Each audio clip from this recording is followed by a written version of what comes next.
Assalamualaikum warahmatullahi wabarakatuh. Salam sejahtera untuk kita semua. Salam Barito Kuala setara. Saya Bupati Barito Kuala Hajah Nurmiliani AS SH atas nama pemerintah Kabupaten Barito Kuala berkomitmen melaksanakan pembangunan berkelanjutan dan berkeadilan dengan menjaga tata lingkungan pada tatanan fungsional untuk tetap menjamin fungsi lingkungan hidup selalu lestari dengan melibatkan peran serta masyarakat, dunia usaha, akademisi, pemerhati lingkungan, dan pemangku kepentingan.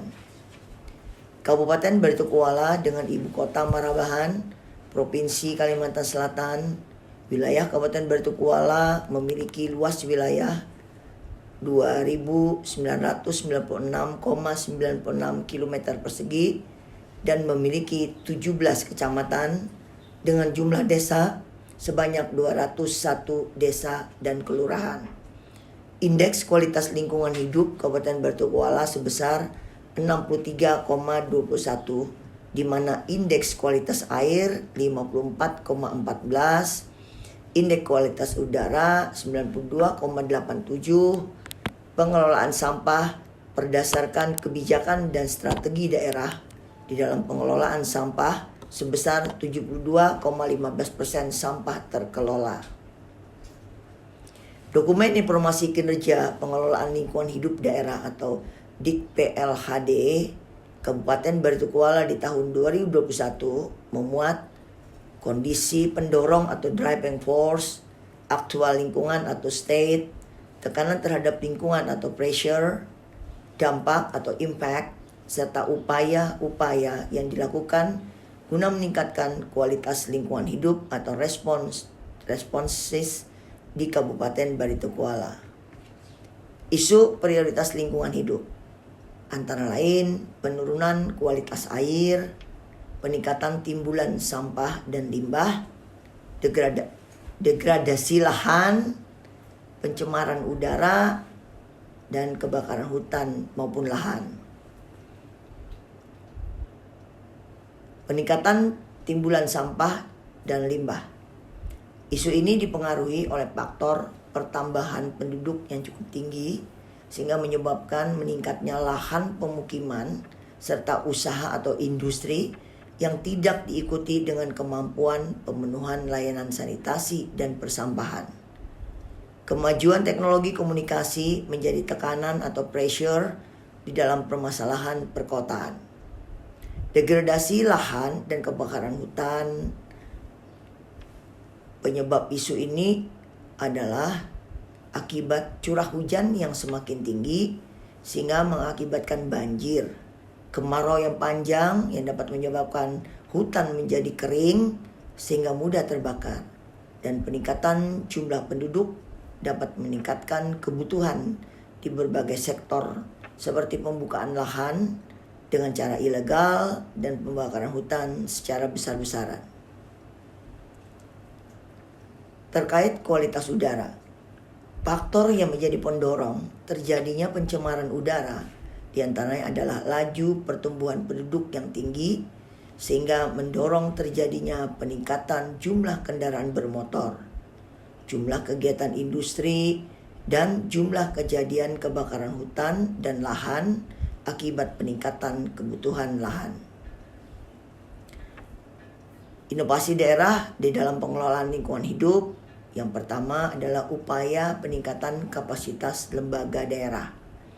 Anggaran pengelolaan lingkungan hidup Kabupaten Barito Kuala pada tahun 2022 untuk melaksanakan tugas dan fungsi sebagai pengelola lingkungan hidup adalah sebesar 57.699.301.530 rupiah atau sebesar 3,92% dari total dana APBD Kabupaten Barito Kuala tahun 2021, yaitu sebesar 1.471.067.431 rupiah.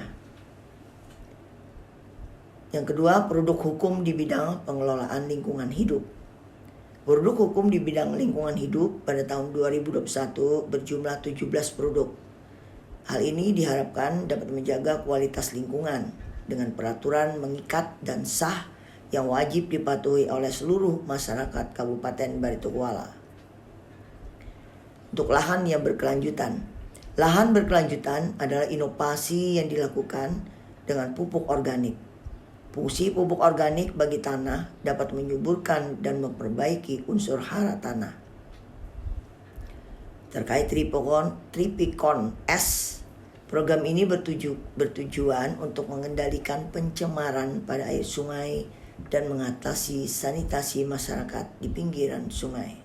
Terkait pemantauan kualitas air dengan alat OnLinMo, yaitu pemantauan kualitas air secara real time, dan data hasil pemantauan air sungai dapat digunakan untuk mendukung nilai indeks kualitas air atau IKA. Bank sampah dan komposter pada pinggiran sungai. Tujuannya untuk mengurangi timbulan sampah di sungai, yang merupakan inovasi yang tepat untuk pengelolaan sampah sehingga tidak terjadi pencemaran lingkungan di sekitar sungai. Program Anjur Angkut Sampah. Program Gerakan Anjur Angkut Sampah merupakan sinergi antara masyarakat, dunia usaha, dan Dinas Lingkungan Hidup, di mana masyarakat sebagai penghasil sampah melalui paman gerobak menganjur atau membawa sampahnya ke truk yang sudah disiapkan Dinas Lingkungan Hidup. Harapan terlaksananya program ini antara lain: yang pertama, dapat menanggulangi permasalahan sampah di sepanjang jalan protokol. Yang kedua, menyingkapi adanya larangan untuk TPS dan arm roll di sepanjang jalan protokol. Yang ketiga, program ini dilaksanakan di Kecamatan Alalak, khususnya di Desa Semangat Dalam dan Semangat Bakti, karena kepadatan jumlah penduduk dan adanya larangan peletakan TPS di jalan protokol. BLUD OPT Limbah B3. Di Kabupaten Baritokuala, satu-satunya di Provinsi Kalimantan Selatan yang mempunyai BLUD OPT Limbah B3 di kawasan industri Sungai Pitung untuk mengelola limbah B3 yang mendapatkan izin dari Kementerian Lingkungan Hidup dan Kehutanan RI yang telah beroperasi mulai tahun 2021. Insinerator yang dibangun melayani dari wilayah Provinsi Kalimantan Selatan dan Kalimantan Tengah.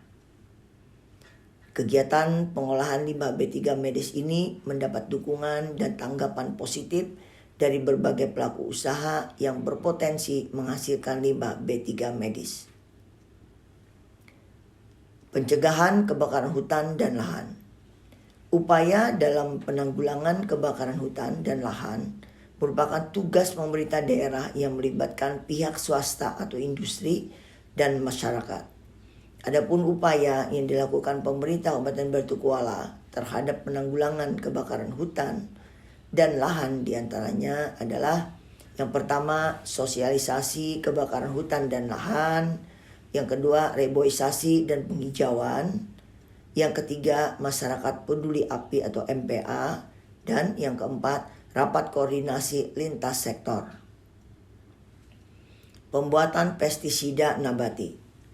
Pemerintah Kabupaten Baritokuala melalui Dinas Pertanian dan TPH melakukan inovasi membuat pestisida yang ramah lingkungan menggunakan daun pepaya, daun mimba, dan daun karamunting. Pestisida tersebut selain dapat mengendalikan penyakit pada tanaman, juga dapat mengendalikan hama seperti ulat gerayak dan hama-hama lainnya yang menyerang bagian daun.